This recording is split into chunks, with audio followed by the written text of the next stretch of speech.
Hello friends, I hope you all are safe at your place. Today I am going to deal with the second part of your chapter number 2, Long Walk to Freedom by Nelson Mandela, and I would like to start with his quote, I never lose, I either win or learn. Means every single time whenever you try to get something, whenever you are putting your efforts, if you fail, then it doesn't mean you lose. He says that I never lose. If I got success, then I will be the winner, and if I don't get it, then I will be the learner. I learn from my mistake. I learn something if I lose something. If you are being a part of any kind of a race or any kind of competition, if you win it, then you become winner. But if you lose it, then you will learn that where you are lacking, where you were lacking, and what part of your efforts you have to improve. So here I would really like this quote, and this is the only a success mantra for all of us, where we never put our efforts and until we get our goal. So always remember that if you lose, then you are not a loser, but if you lose, then you are a learner. Get this thing whole life in your mind, and it will definitely boost you to do more hard work, and it will also give you chance and opportunities to achieve your goals. Okay, yes, so today we will start with this paragraph. It is from these comrades in the struggle that I learned the meaning of courage. Time and again, I have seen men and women risk and give their lives for an idea. I have seen men stand up to attacks and torture without breaking, showing a strength and resilience that defies the imagination. I learned that courage was not the absence of fear, but the triumph over it. The brave man is not he who does not feel afraid, but he who conquers that fear. Now, comrades. Comrades means a colleague or a fellow member of an organization, that is called comrades.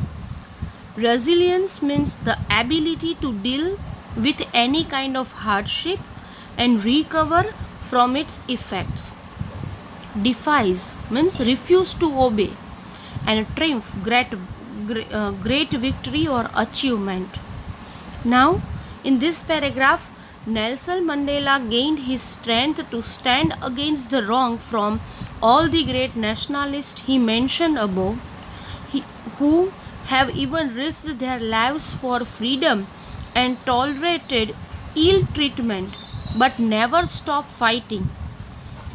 Here he says that he got strength to constantly stand against the wrongdoing things by the great nationalist.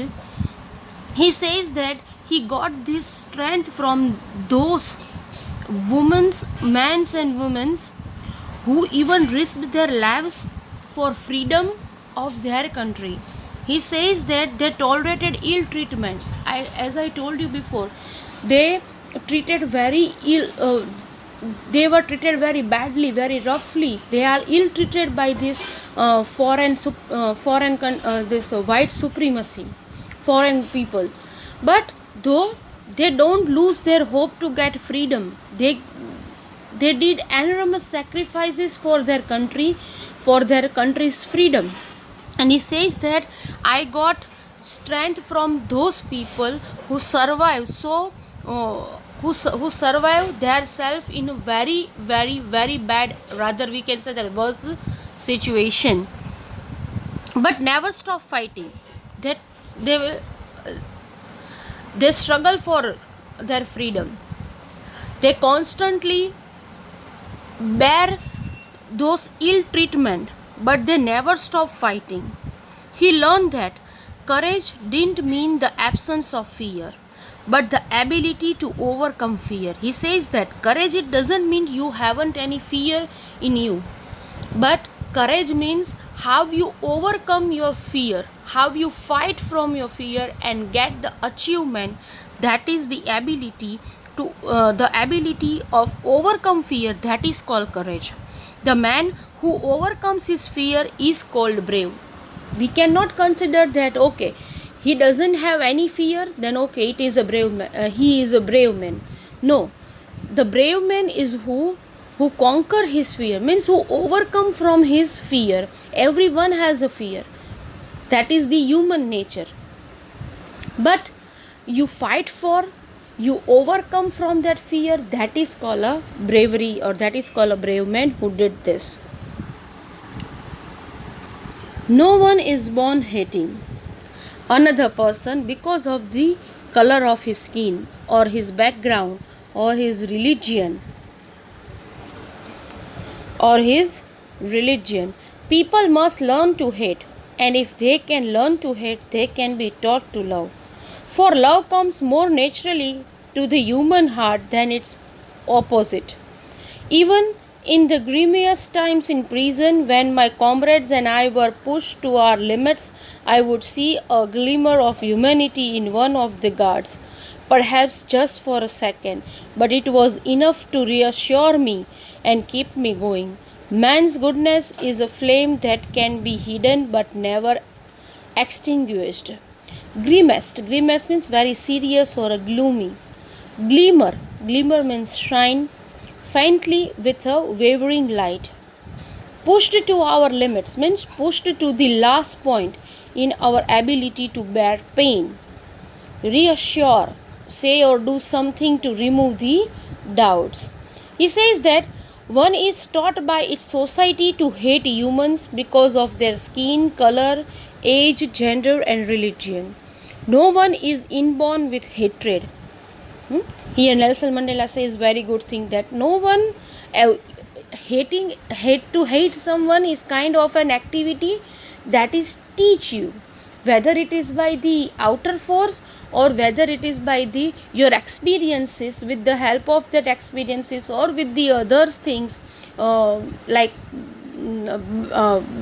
bias basis person used to brainwash yours, and it will taught by you like this jihad kind of thing, that they totally condition their mind that okay, if you kill this one, then you will get this Allah ka darbar and you will get the idea, so this is, you will get the Jannat. So this jihad kind of a thing which were taught by this terrorist group to the little children, to the innocent one, and they condition their mind like that okay, this is the deed of God and you will did this, then you will get the Jannat. But it is not like that. They are only fulfill their own personal purposes to fulfill. They use this kind of innocent child and innocent people. Okay, so he says that one is taught by its society to hate human because of his skin, color, age, gender, and religion. No one is inborn with hatred. No one is born with hatred. This hatred kind of thing is taught by the society towards the humans according to their skin, their color, their age, gender, and religion.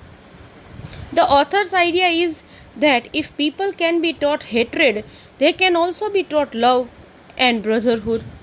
He says that if hatred is taught, then you can taught love also. If you taught them to love others, then there one day you will find that there is no place of hatred. But for that, we have to overcome from the all biases of color, skin, age, gender, religion, caste. We have to overcome from these ideas. We have to overcome from this silly and noodle mentality, or we can say that worse mentality, which really plays a vital role to destroy the humanity. So first we have to overcome from these biases, and we have to accept all the people as a one. If we have a kind of if we have a right to live our life, then the other people with a different kind of physics and different kind of culture have also right to live their life according to their wishes. And we have to consider the humanity, not a color, skin, age, gender, or religion. So he says that if hatred should be taught, then love should be taught. In their most testing time in prison where they are putting so much cruelty on them, they are testing their limits. And in prison, when they were being treated brutally, Mandela would see a pinch of humanity and kindness in one of the guards, and that was enough to keep him going. If cruel man, you will find some kind of humanity in him. Being a human, your sensation should be there, your emotions should be there. And he says that he saw pinch of kindness in one of the guard who treated them badly, and this pinch of humanity gave him a hope to keep going on, because he get the things that every human has, that humanity, that feeling that everyone is human, and that some kind of kindness in the heart. He find that everyone has this. It's just that their minds are conditioned, they are taught to hate, and that is why they are doing this kind of things.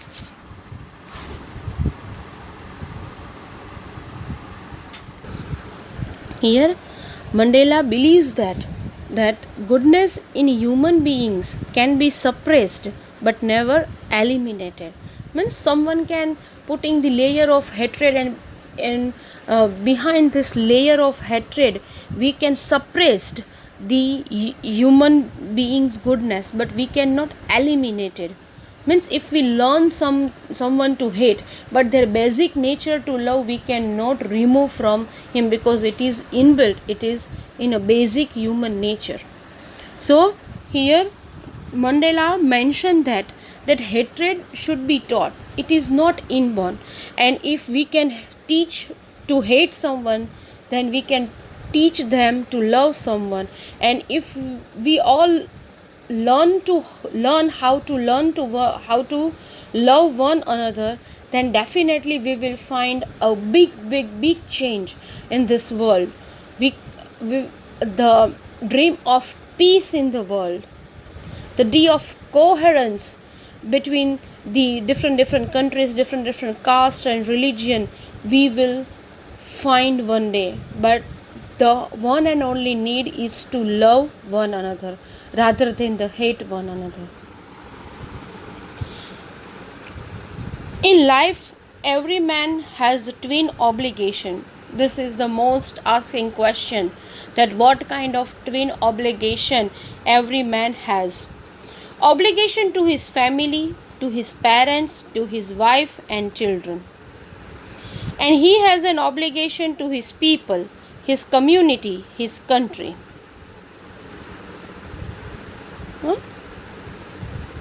His country.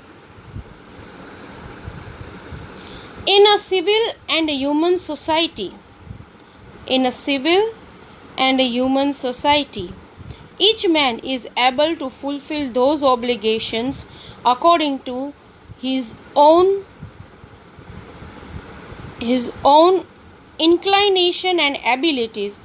But in a country like South Africa, it was almost impossible for a man of my birth and color to fulfill both of those obligations. Now, obligations means a duty or a commitment. Civil, courteous and polite. Inclination, natural tendencies of behavior. And inevitably means unavoidably. Okay, so according to the author, he says that every human being has its responsibility towards the family and as well as the society.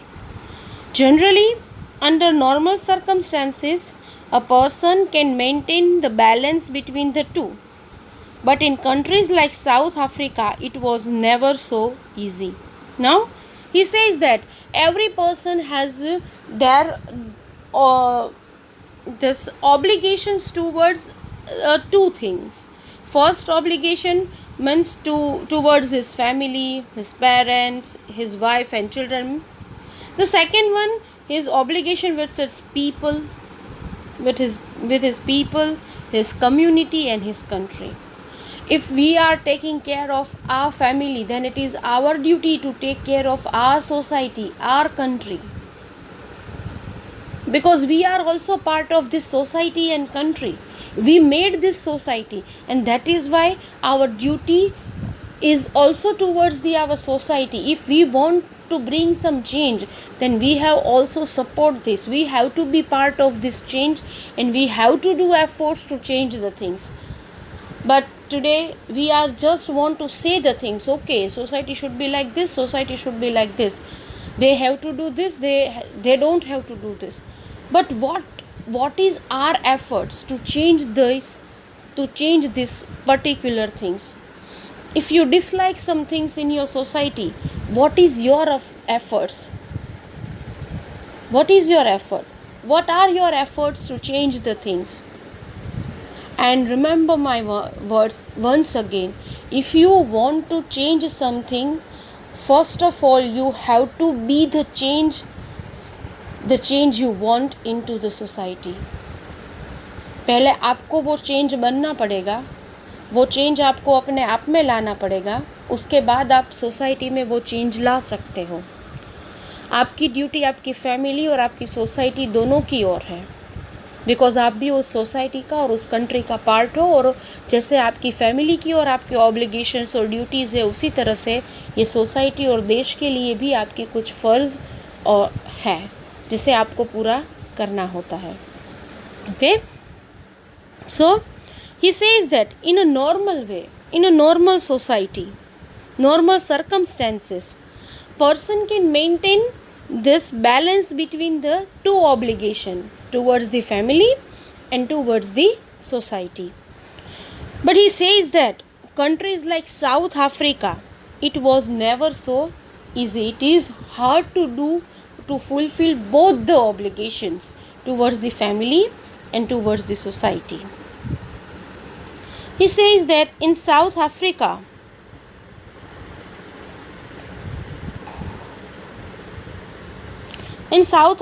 a man of color who attempted to live as a human being was punished and isolated. Look, here the situation is very dangerous, that in South Africa, a man of color who attempted to live as a human being was punished and isolated. In South Africa, a man who tried to fulfill his duty to his people was inevitably ripped from his family and his home and was forced to live a life apart, a twilight existence of secrecy and rebellion. I did not in the beginning choose to place my people above my family, but in attempting to serve my people, I found that I was prevented from fulfilling my obligations as a son, a brother, a father, and a husband. Now, inevitably, unavoidably,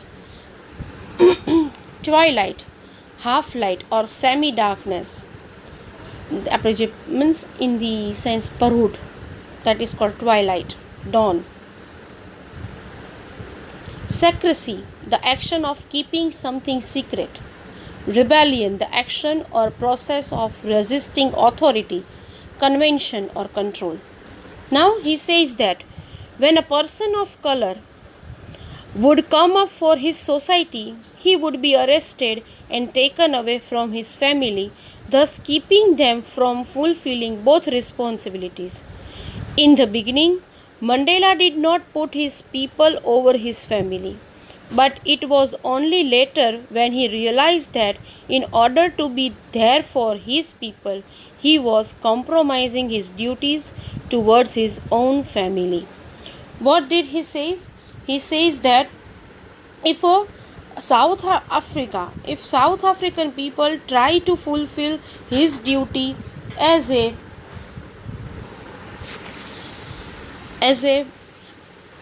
family member, then they took to the prison and they keep away from their family.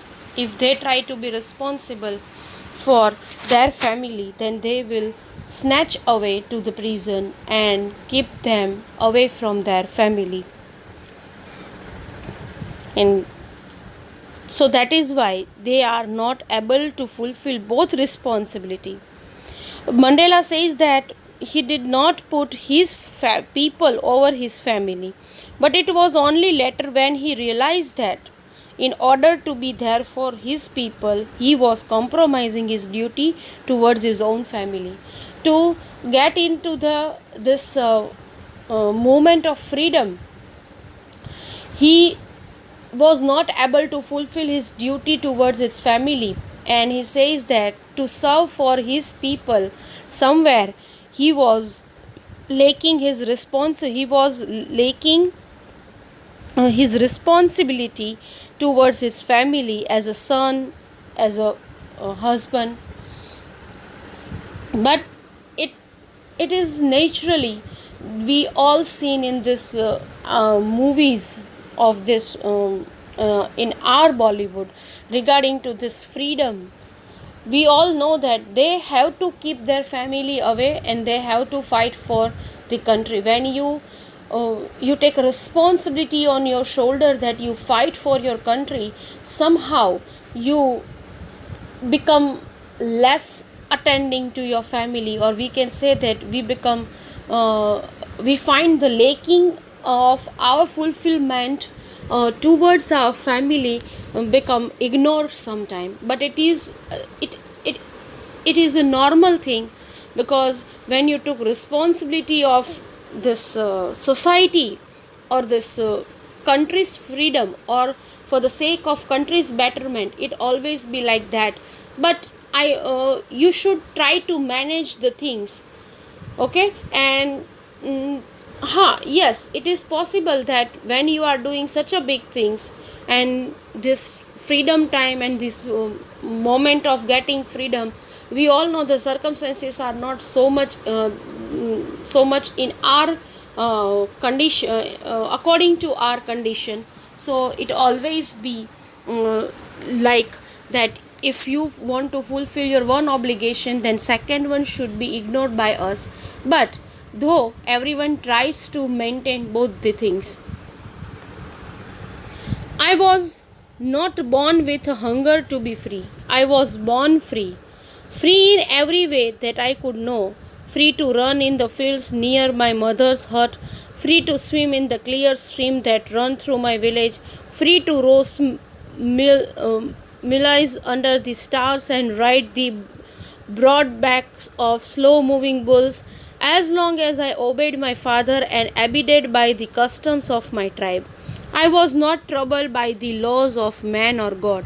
It was only when I began to learn that my boyhood freedom was an illusion, when I discovered as a young man that my freedom had already been taken from me, that I began to hunger for it.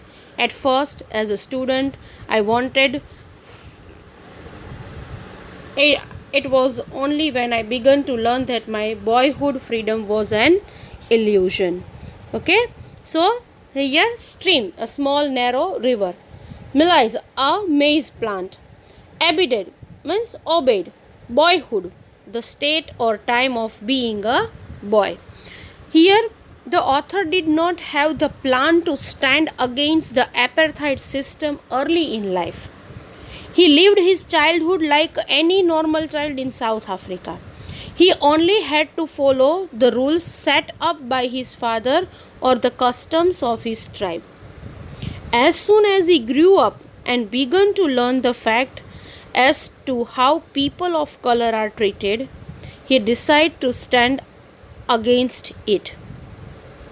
So he says that at the very beginning, I was not born with a hunger of freedom. I was born free. When he was born, he was free to do whatever he want to do, like free to run in the field nearby his mother's hut, free to swim in this stream, okay, river. He can run through his village. Okay, he can roast millies under the stars and ride the broad backs of slow moving bulls. He was free to do whatever he want to do in his childhood, in his boyhood. Why? Because at a very starting of your time, when you born and you slowly and steadily grow up, till that time your needed things or your uh, requirements should be fulfilled by your parents. And as well as you won't have that kind of understanding, okay, that you are not free for this, you are not to do this. At childhood you will not get these things. He says that I was not troubled by the laws of man or God until I follow or I obeyed my father and the laws of my tribe. I was free to do whatever I want to do. It was only when I began to learn that my boyhood freedom was an illusion, when I slowly and steadily grow up, at that time I feel that my boyhood freedom was an illusion. It is not a truth anymore. That freedom was not a freedom, because there are so many suffering are there, as being a young, being a medieval age, or being a old age. You have to fight for, you are suffering from, or his country is suffering from being an obliged kind of a persons. Yes, so he says that when I began to learn that my boyhood freedom was an illusion. So he says that he only had to follow the rules set up by his father or the customs of his tribe, and as soon as he grew up and began to learn the facts as how people of color are treated, because he was not outside of his home in childhood, he is safe with his father, with his family, with his tribe. But when he become a young one, when he go to the society, when he go out of the shelter of his father, then he started struggle as a person, as an individual. At that time he got the thing, original situation of their colored skin people, that how they are ill treated, how they are treated like an animal, they have not a basic right to live. Now the struggle is start. If you all are studying in school, you all are fighting some kind of aspect of your life regarding your study, regarding managing your schedule. But today you are under the shelter of your parents, so you will never be understand the situation, the original situation of the bad outer world. But when you completing your study, when you will start your earning, when you start your journey of as a professional person, you will get the idea that how much struggle you have to do to stand up in that world. And this is, he wants to explain that in my childhood, the world which I saw, that is an illusion, that is not a reality. I found reality when I step out in the world of the young one, the real original world of colored skin people. When I discovered as a young man, when I discovered as a young man that my freedom had already been taken from me, that I began to hunger for it. At first, as a student, I wanted freedom only for myself, the transitory freedoms of being able to stay out at night, read what I pleased, and go where I chose. Later, as a young man in Johannesburg, I yearned for the basic and honorable freedoms of achieving my potential, of earning my keep, of marrying and having a family, the freedom not to be obstructed in a lawful life. Illusion, a false idea or of belief. Transitory, not permanent. Yearned, have an intense feeling or longing for something. Now, what he says that he decided to stand up against it when he faced the original society of how color skinned people are treated.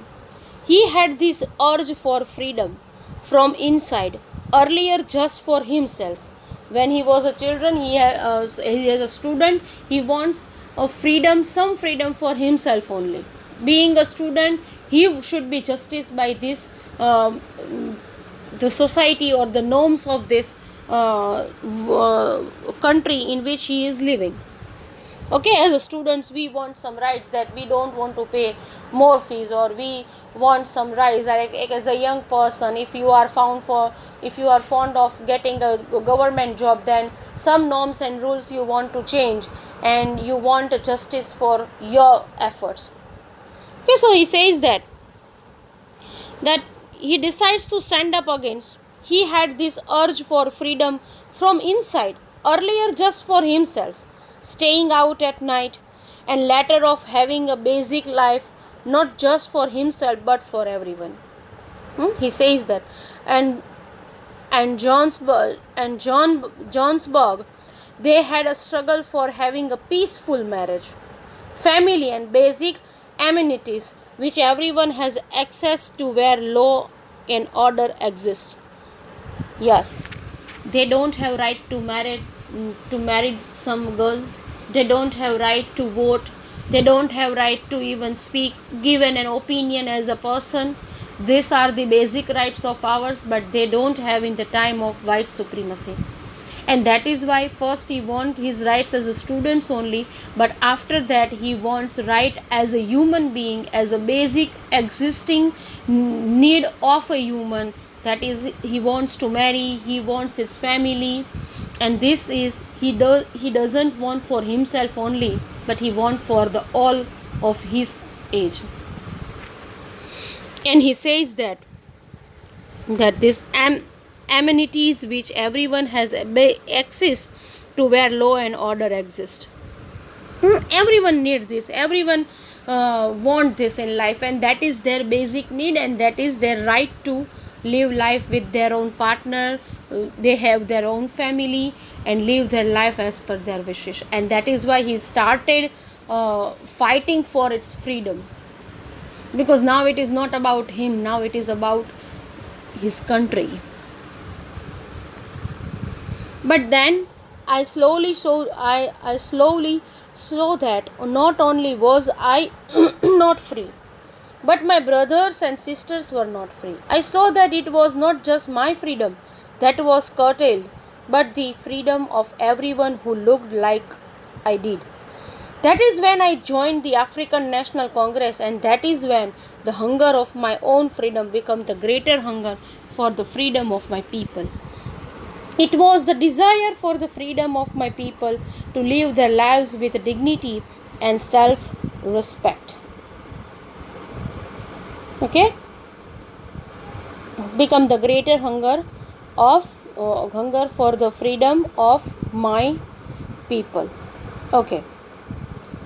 Curtailed means reduce, impose a restriction on dignity, the state or quality of being worthy of honor or respect. Now, Nelson Mandela joined the African National Congress ANC when he realized it is not only him whose basic rights were snatched away, but of all those who looked like him. He had this fire inside him to free his people from this injustice. He says that I was not only one whose freedom was snatched away, but his brothers and sisters were not free. He saw that it was not just his freedom that was reduced or curtailed or imposed, but the freedom of everyone who looked like I did, who looked like he did. That is when he joined this African National Congress, and that is when the hunger of his own freedom became the greater hunger of freedom of his people. First I was think about my freedom only, but then slowly and steadily I realized that okay, this is not my situation, this is not how I only suffer, but my brother, my sister, my family member, my neighborhood, everyone of my age or of my kind of a people are suffering from this kind of a thing. And then this hunger of getting freedom, it become it's convert into from my own freedom to the my people's freedom. This is how similarly happened when our country was fighting for our freedom, like Gandhiji it plays a vital role, Sardar Patel, then this Bhagat Singh and all the great this Krantikaris, we can say, this freedom fighters, okay, who give their lives for our freedom, and perhaps they all fight for us, and today we get our freedom what we have now. So this is how the first it comes to us and comes to me, and then become for us. Here he says that first I thought it was only about my freedom, but slowly and steadily he realized that it is not about my freedom, it is about our freedom, because whatever I suffer, they all of my all people suffer from the same thing, because we all are with the same color skin, and that is why they are suffering, because they don't have white color, they have black color. That is why they were suffering. And then it becomes the my own freedom to the my people freedom. It was this desire for the freedom of my people to live their lives with dignity and self-respect.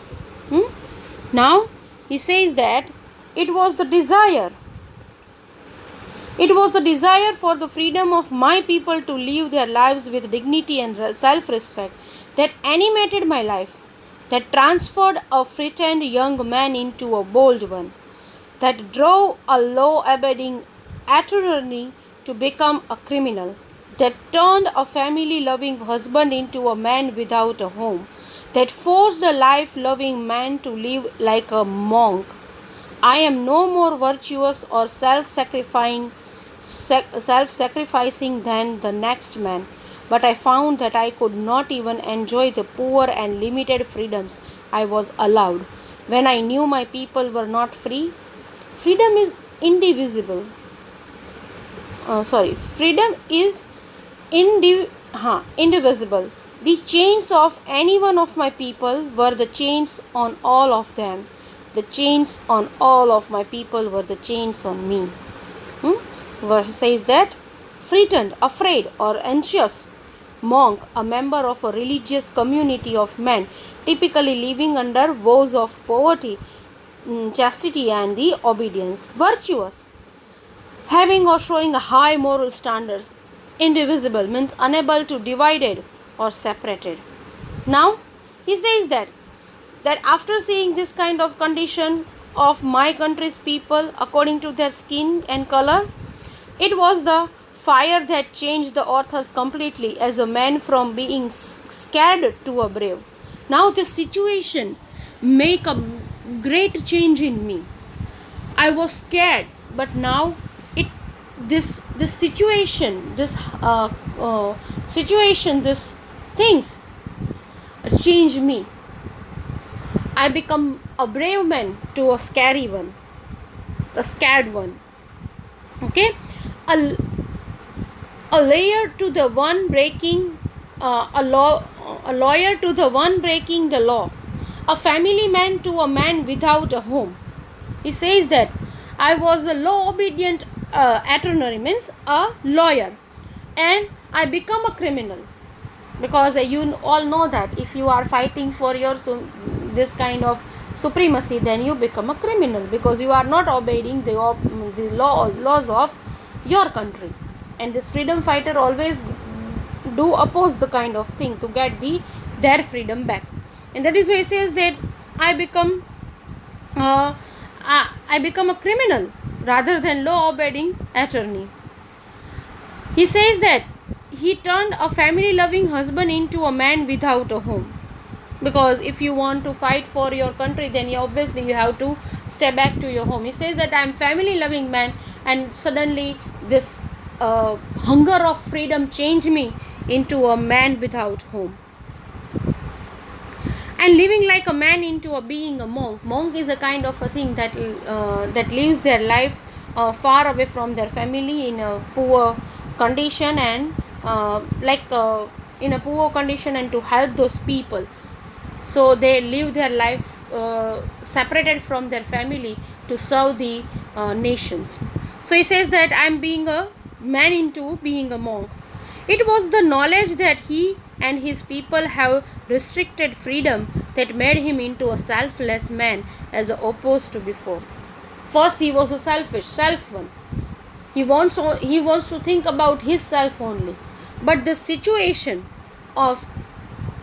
and the knowledge of that he and his people have restricted freedom, this makes him convert him into selfless man as opposed before.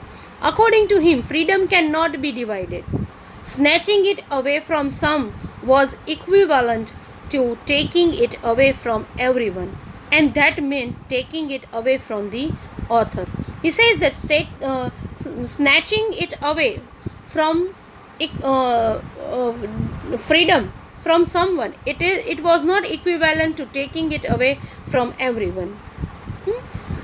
If they're taking away from me, then it is equally taking away to my people, and my people is my family. This is create such a thing, and this feeling make him a real monk, and then he decide to serve his people for a long one rather than his family. I knew that oppressor must be liberated just as surely as the oppressed. A man who takes away another man's freedom is a prisoner of hatred. He is locked behind the bars of prejudice and narrow-mindedness. I am not truly free if I am taking away someone else's freedom, just as surely as I am not free when my freedom is taken from me. The oppressed and the oppressor alike are robbed of their humanity. Prejudice is a strong dislike without any good reason. You have that, okay, he is not good because you have listened. You never feel that, okay, his company is good with me. But you believe on some others' beliefs and prejudices. Okay? So, he mentioned that the need to free the oppressor is as high as that of the oppressed, because the oppressor is bounded by the shackles of hatred. He says that the person who try to snatching away the freedom, that is called oppressors, and oppressed means whose freedom is snatching away, that is called oppressed. Means the person who is snatching away the freedom, he mentioned that the snatching away the freedom is high as that of the oppressed, because the oppressor is bounded by the shackles of hatred. The person who is snatching away your freedom, he is suffering from hatred, and that is why he is doing this kind of thing.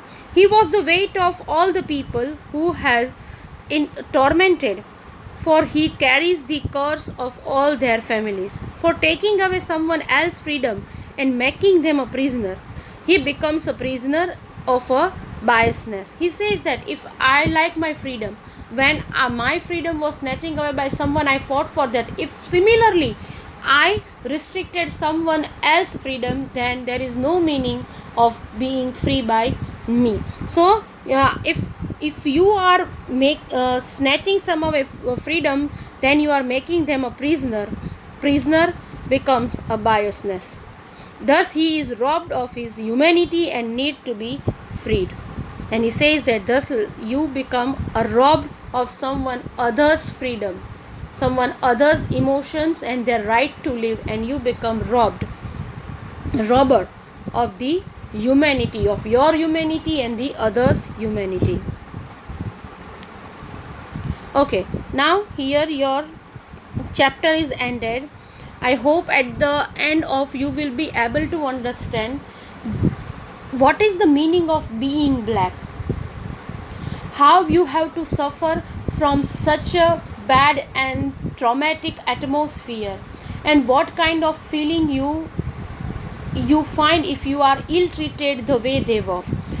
I hope, as if someone says rude to you, someone say in a bad manner, or if even someone talk in you in a rude manner, then you won't like it. You supposed to avoid them, or rather you won't talk with them. But here you have your basics rights only, you have with it, your basic rights are with you, but they ill treated as well as they uh, their basics rights were also snatched away, and their fight is not for the getting freedom only, their fight is for their identity also. They not fight only for this freedom of the nations, freedom of the people, but they all fight for their identity as a human being. And being a human, we always remember that we never try to be superior, or we don't have any right to take away or snatch away someone else's identity, and identity is always related with this freedom. Okay, if you have a freedom, then you can prove something, then you can build up your identity. So your freedom has also limitations, but your freedom with your limitations, and it will always help to carve your identity and personality. I hope being a mother, being a father, being a brother, being a sister, we never limited, or we never try to snatching away or try to keep under control freedom of our youngest one. Okay, here I would like to I would like to explain this quote, that do not judge me by my success. Mandela says, don't judge me by my success. Okay, if I got a success, then I am a good one, I'm a this one. If he is a success, then he is a very good person, he is a very good human. But whatever, don't judge by someone with their success, but judge me by how you can judge me, how many times I fell down and got back up again. Judge me. If you want to judge, then judge me that how many times I fell down, how many times I got this this failure, and every failure teach me something. I got up back again, and this thing of got up back again give me this success. So every success has a lot of efforts.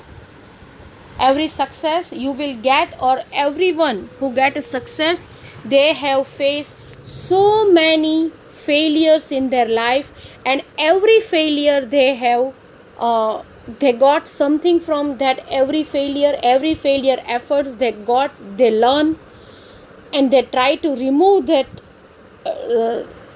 error, and then they will be a succeed one.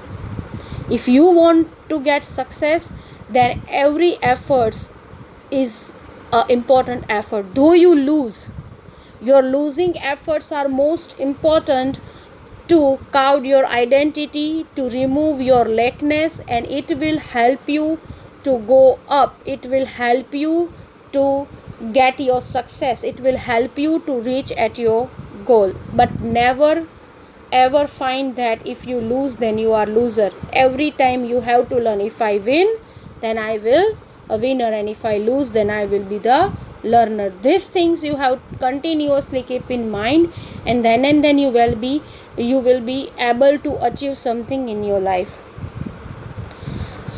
Last, he says that as I walked out the door towards the gate that I would lead to my freedom, I knew if I didn't leave my bitterness and hatred behind, I would still be in prison. Listen to me very carefully. This is really good one which we all have to learn.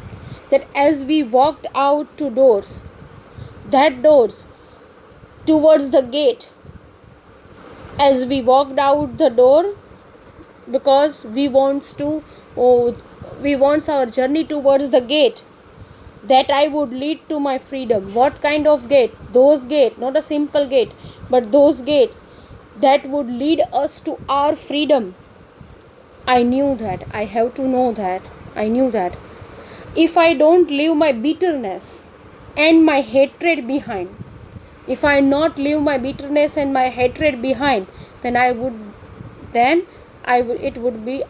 still be in prison.